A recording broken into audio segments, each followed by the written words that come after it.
नमस्कार, स्वागत है आप सभी का एनएमएफ न्यूज में। मैं हूं आपके साथ शाफनी पटनायक।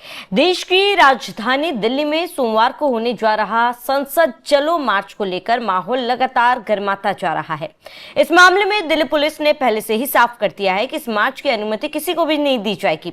उसके बावजूद भी 20 मार्च को संसद चलो मार्च शुरू किया जाएगा और इसके साथ ही आपको बता दें कि 20 जुलाई को ये मार्च शुरू होना है। इसको लेकर सीजेपी के तमाम जो कार्यकर्ता है, प्रोटेस्टर्स है, सपोर्टर्स है, सभी से अपील की गई है कि इस मार्च में वे शामिल हो।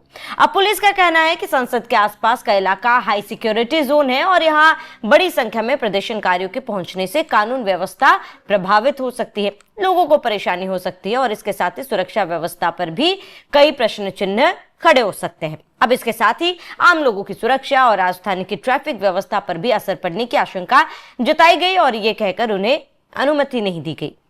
अब पुलिस ने यह भी चेतावनी दी कि यदि कोई भी समूह संसद की ओर बढ़ने की कोशिश करता है तो उसे हिरासत में लिया जा सकता है। यानी अब दिल्ली पुलिस और सीजेपी सपोर्टर्स आमने सामने आ चुके हैं।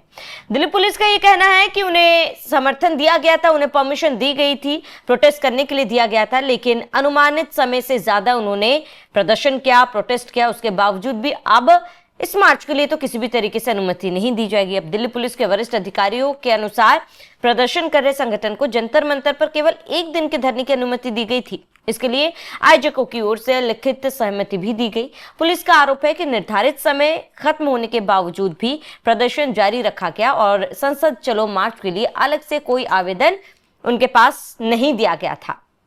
अब अधिकारियों का कहना है कि आयोजकों को पहले ही नियमों की जानकारी दे दी गई थी, लेकिन इसके बावजूद बिना कोई भी औपचारिक मंजूरी के कार्यक्रम आगे बढ़ाया गया।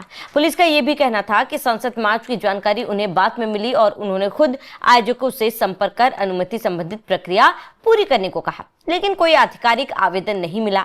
ऐसे में प्रस्तावित मार्च को कानूनी मंजूरी नहीं दी जा सकती थी। दूसरी तरफ प्रदर्शन कर रहे संगठन ने पुलिस के आरोपों को बिल्कुल खारिज कर दिया। संगठन के कई प्रवक्ताओं का कहना था कि पुलिस को काफी पहले ही संसद मार्च की जानकारी दी गई। उसके मुताबिक वो सूचना आमने सामने हुई बातचीत के दौरान साझा की गई थी। उन्होंने ये भी कहा कि उन्हें पहले से अंदाजा था कि पुलिस इस मार्च की अनुमति नहीं देगी। ऐसे में अब अनुमति नहीं मिलने की बात कोई नहीं है। यानी एक तरफ पुलिस लिखित आवेदन न मिलने की बात कह रही है, जबकि दूसरी तरफ आयोजकों का दावा है कि प्रशासन पहले से पूरी योजना से अवगत थी। इसी विरोधाभास ने पूरे मामले को और ज्यादा चर्चा में ला दिया है। अब देखते देखते प्रदर्शन अब दूसरा रूप लेता हुआ नजर आ रहा है। जिस तरीके से सोनम वांगचुक को प्रदर्शन स्थल से उस मंच से उठाकर ले जाया गया, उसके बाद से लगातार विरोध हो रहे हैं। कई लोग जिस मुद्दे पर यह प्रदर्शन शुरू हुआ था उससे हटकर इसे एंगल देने की कोशिश कर रहे हैं। प्रदर्शन को देखते देखते जंतर मंतर और उसके आसपास सुरक्षा व्यवस्था काफी मजबूत फिलहाल कर दी गई है।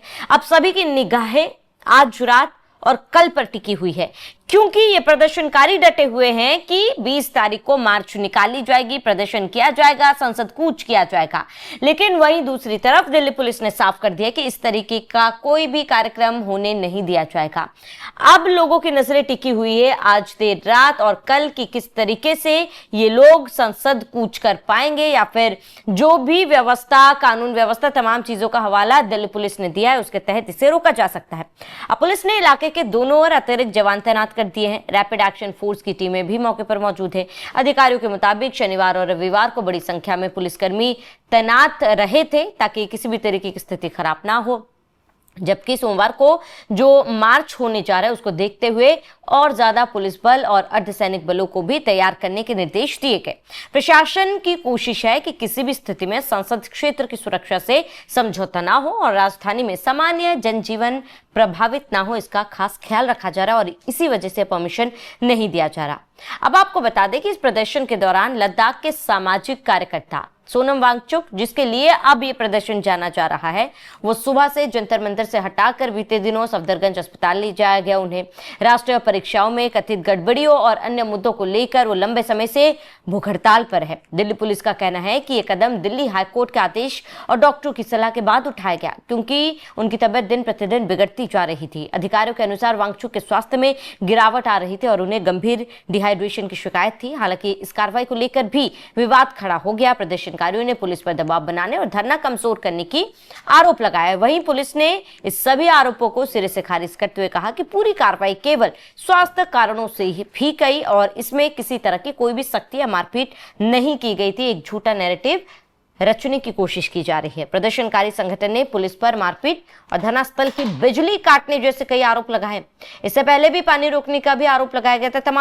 तमाम आरोप प्रदर्शनकारियों की तरफ से लगाए गए। अब लेकिन दिल्ली पुलिस ने इन तमाम दावों को गलत बताया। अधिकारियों का कहना है कि किसी भी प्रदर्शनकारी के साथ अभद्र व्यवहार नहीं किया गया। पुलिस के अनुसार बीमार पड़े अन्य लोगों की भी मदद की जा रही है और जरूरत पड़ने पर उन्हें भी अस्पताल पहुंचाया जा रहा है। बहरहाल सोमवार का दिन बेहद ज्यादा अहम माना जा रहा है। एक और प्रदर्शनकारी संसद की ओर मार्च निकालने की तैयारी में है, तो दूसरी तरफ दिल्ली पुलिस किसी भी तरह की अव्यवस्था रोकने के लिए पूरी तरीके से सतर्क है, अलर्ट मोड पर है। अब सबकी नजर इस बात पर टिकी है कि विरोध प्रदर्शन किस दिशा में आगे बढ़ता है और प्रशासन हालात को किस तरीके से संभाल पाएगी। बहरहाल इस पर आपका क्या कहना है, हमें कमेंट कर जरूर बताएं।